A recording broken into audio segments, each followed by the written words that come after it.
Alors, mon parcours musical est chaotique. En fait, le vrai départ, ça a été à l'Eurovision, 1999, en Israël.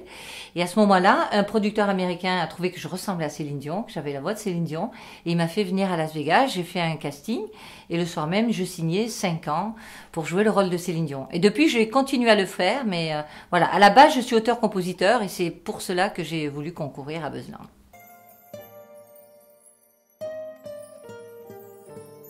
Alors quand j'ai fait l'Eurovision, j'avais moi aussi un René, puisque la chanson que j'ai chantée, c'est René Coyle, l'orchestre René Coyle, qui l'avait composée.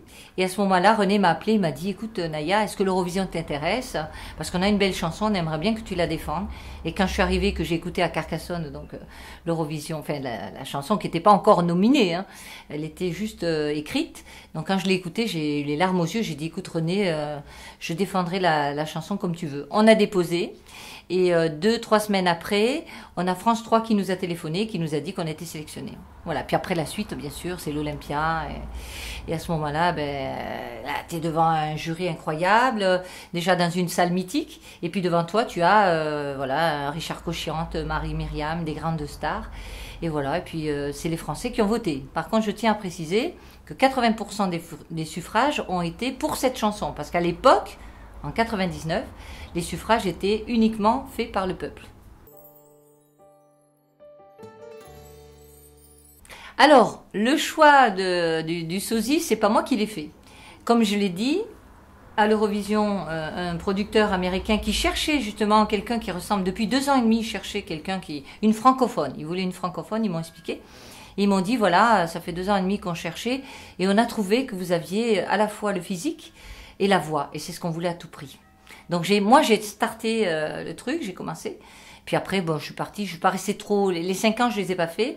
J'ai fait juste le départ, j'avais des doublures, et après je suis rentrée chez moi à la maison, parce que ça me manquait. J'ai une famille, j'ai des enfants, donc j'avais envie de retrouver tout ça. Pas forcément la passion pour Céline Dion que je connaissais très peu au départ. Et au fur et à mesure que j'ai découvert le personnage, que j'ai découvert surtout l'être humain, je me suis passionnée pour cette fille extraordinaire.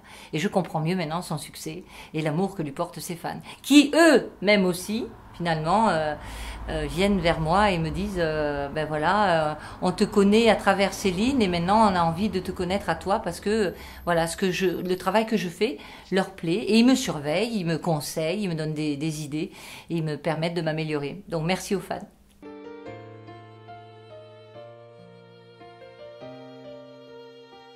Alors cet album, avant tout, c'était pour que les gens me connaissent davantage. Parce que quand j'ai fait l'Eurovision, donc 99, l'Eurovision, c'est pour moi un ancrage.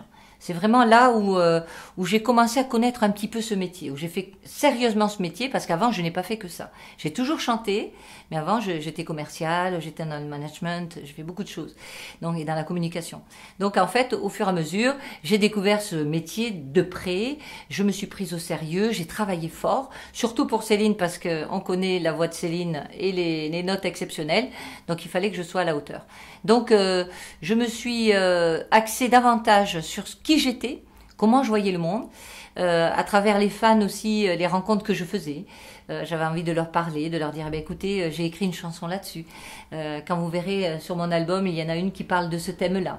Voilà, et j'ai essayé d'apporter aussi pour les jeunes, pour qu'ils aient un peu plus l'envie de rêver, qu'ils aient un peu plus de se dire que l'avenir n'est pas si terne que ça, tout est possible à tout moment et qu'il faut s'accrocher à ses rêves. Il ne faut jamais perdre la notion que rêver, c'est ce qui sauve la vie d'un être humain.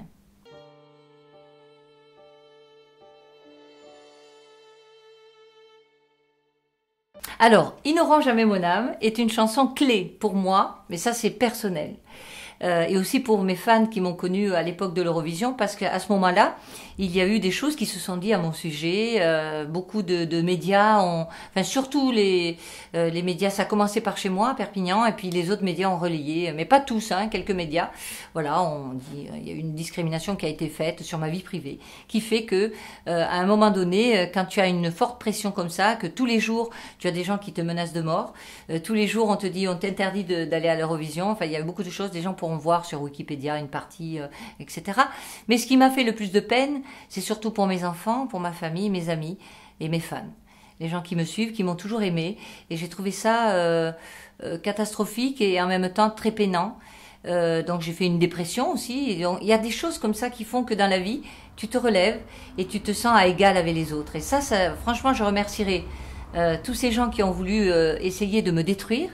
Eh bien, j'ai commencé à écrire cette chanson à l'Eurovision et j'ai dit, ils auront jamais mon âme, ils auront jamais mon bonheur, ils m'empêcheront jamais de chanter mon bonheur. Et mes fans sont là pour le prouver, ma famille, mes amis, tout le monde est là. Et moi, la première, j'ai envie vraiment d'aller très loin et de donner encore plus de bonheur, de l'amour, de la tendresse et de l'espoir. Je suis artiste et réaliste, je vis ma vie. Alors j'en ai, j'ai des concerts puisque la saison vraiment commence là au mois de mai jusqu'à la fin de l'année.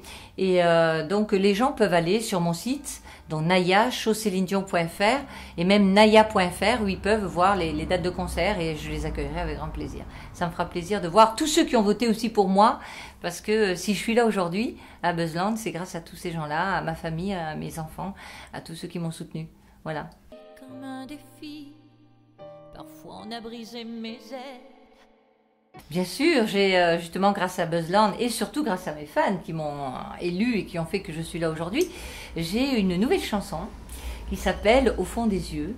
C'est une chanson que j'ai écrite il y a quelques années et en plus de l'album qui est sorti, dans l'album Je suis, on espère aussi le distribuer. Et bien cette chanson en exclusivité, on l'aura bientôt sur internet et ça j'ai envie de leur faire découvrir ça. Il y a également le clip qu'on a terminé aujourd'hui.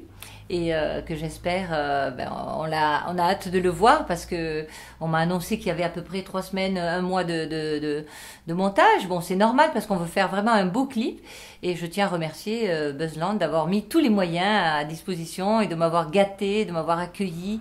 C'était vraiment super. Merci beaucoup. En tout cas, je tiens à rassurer tous les fans, tous ceux qui ont voté, qui ont quand même mis de l'argent aussi puisqu'il y a eu des gens qui ont boosté. J'avais envie de leur dire que c'est des gens sérieux, des gens professionnels et que je suis très contente et j'ai beaucoup d'espoir. Parce que je suis restée fidèle. J'ai en moi le poids d'un... Alors mes chers fans, voilà, regardez, je suis là, je suis à Buzzland, on reconnaît le fond. J'avais envie de vous dire merci, encore une fois, je vous l'ai dit déjà plein de fois, mais je ne le dirai jamais assez. Vous savez que vous me touchez beaucoup, tous vos messages pleins d'amour, votre tendresse, votre soutien et tout ce que vous m'apportez, vous ne pouvez pas vous imaginer quelle richesse je reçois. Et à travers cette richesse, j'avais envie de vous dire que tout ce que je vais faire, tout ce que je fais, tout ce qui a été fait avec Buzzland ou pas avec Buzzland, tout ce qui va arriver maintenant, c'est que du bonheur. N'oubliez jamais de prendre soin de vous, de ceux que vous aimez et même de ceux que vous n'aimez pas ou qui ne vous aiment pas.